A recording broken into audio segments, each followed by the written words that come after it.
Hiya, thank you for joining in with this podcast and answering questions about mental health. It's basically just going to be about and reflecting on how COVID-19 and the pandemic has affected you and impacted you. So, first of all, I'd just like to ask, how has your mental health been affected by the pandemic? Has it deteriorated? Has it improved? Well, it definitely deteriorated. It's boring. There's not much to do, and, it just sort of gets a bit, you sort of get bored and there's not to do, and then you just feel sort of like there's no you can really do and no to do with your day, and you sort of, Yeah, I definitely agree, because I think boredom is like the worst thing that can catch up with you, because you'll be sat there for a full day or even a weekend and you just you don't even know what day it is sometimes. I don't know if that's just me or a lot of other people, but I feel like sometimes I don't even know what day it is because I get so caught up with everything that I might have missed before that it all rolls into one.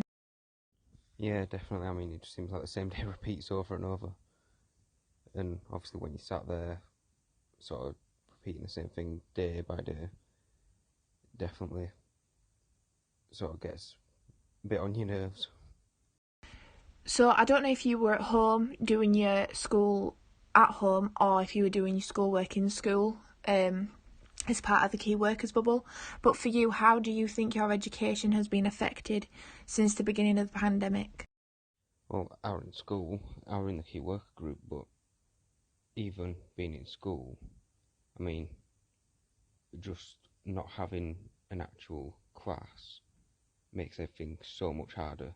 So obviously you can't learn as well, and then you're sort of stuck being a bit behind. And I guess then it's whichever way you take it. So obviously if we don't get our proper grades, it's unfair on us.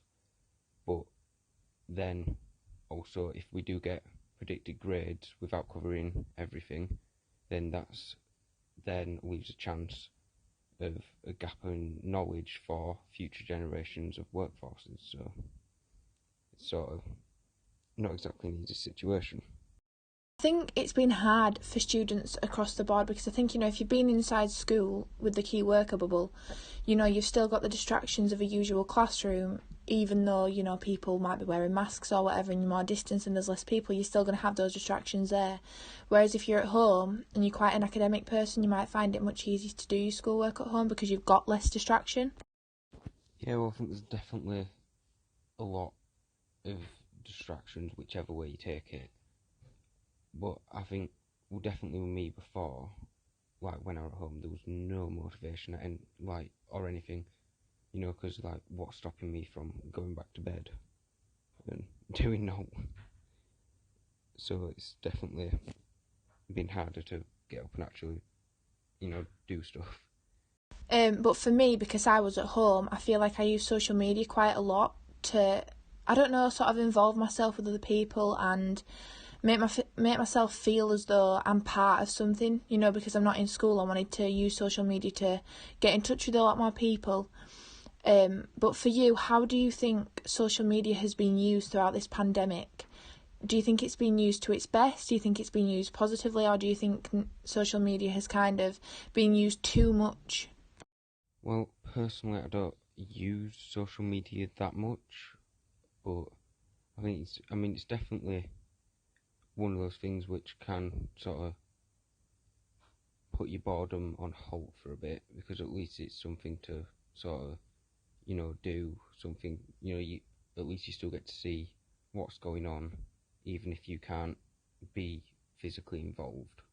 So it's definitely something which has been useful.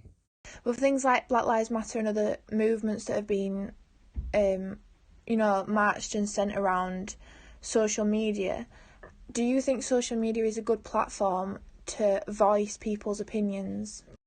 Well, I'd say it's definitely,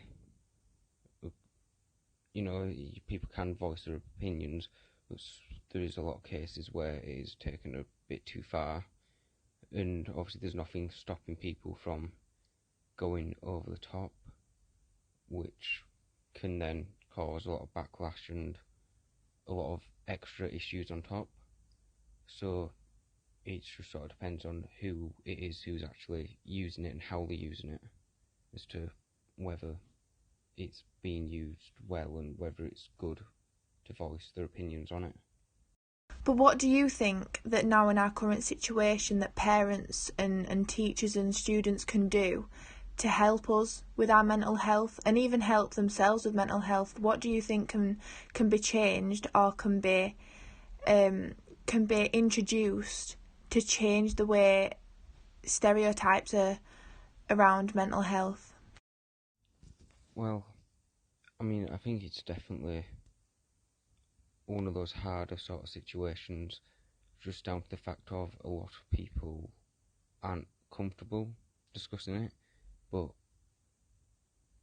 for people who are, or if there was an anonymous way to go about it, I think people would prefer that a lot more.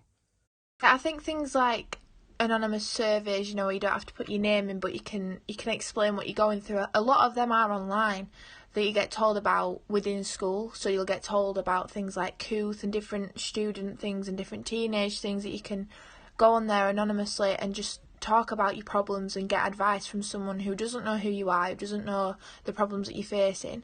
But I think a lot of students at the minute and a lot of teenagers are not getting access to websites like that. Like, yeah, we get given it in form and we'll get given it in school, but I think there's a lot of people who are missing out on things like that. And what examples do you have that could be used for that anonymity? Do you know what I mean? Like, what examples could you give of what adults or even teenagers could do on websites and within schools to keep that unknown, to keep that person's name out of the discussion that they're going to be having over their mental health? Well, I think they definitely could use sort of like they did with forms, but one where you don't have to submit your name. Because although the form was like submitted anonymously, one of the questions that were required on the form was to give your name that the school sent out, which sort of avoids the anonymous part of it. So I think definitely like one of the forms but anonymous, or also possibly like call lines, but again that would be hard because people can recognise each other's voices and stuff like that. Surveys should definitely have been anonymous, but because it was within a certain, it was sent to a certain amount of people that the name had to be included. But I think next time it'll obviously be anonymous because that is what we're needing for people to talk about their issues a lot more. But for you, within, catch up and missing out on learning, like you mentioned before, do you think it's given you a bit more anxiety or a bit more stress knowing that we're behind and we might need to catch up on a lot more work? Yeah, definitely. I mean, especially the thought of if we are all behind and we have to do and like stay in high school for longer, we will all most likely miss out on some of the main aspects and parts of our like childhood, sort of, especially with us all growing up and obviously leaving school. I'm sure that there would be a lot of things like parties and stuff like that if it wasn't for pandemic, and I think we're all gonna miss out on sort of those events. But for me personally, as a 16-year-old, I was looking for volunteer work and jobs the other week, and when I was looking online, it was so much harder to look for work than I'd have thought, because I know that as a 16-year-old going into college, that for me to work in a supermarket or somewhere that, that is a proper job, for me to work in breaks and holidays, it's seasonal. But when I was trying to find information for jobs, it was so much harder than I expected. But how was it for you? Do you feel like finding jobs and job opportunities and volunteer work is easy? Yeah, definitely not. I mean, I was looking for apprenticeships and people to take on an apprentice, because my original plan was to become an electrician. Now, that doesn't seem very likely due to the fact of, well, when I was looking, the majority of places, there was one rule, and it was that you had to be over 18, or that you had to have some sort of experience, which is something that, obviously, with our age and also the pandemic, we haven't exactly had a chance to, like, get. That's what I mean, like, you look at them and it's like, where am I going to get that experience from? I'm a 16-year-old looking for a job, looking for volunteer work, or looking for some kind of work, but they're wanting experience. I've got no experience because this is the first job that I'm applying for. I need to work seasonal because I'm going to college. How do I apply to work seasonal? Because that's not an option online. So it is really, really hard. But I really appreciate you taking the time to join this podcast with me and answer the questions that I've asked. It's really helpful to obviously know how teenagers and students are feeling throughout the pandemic. So I really appreciate you taking the time to do the podcast with me. Yeah, it's alright. I mean, we've got to, talk about what's going on, and obviously people are going to want to know sort of what's going on and how people feel about it, and somebody's got to talk about it. So, and I think this podcast is a really good thing that you're doing, and I think whoever's the next guest, I hope it goes well.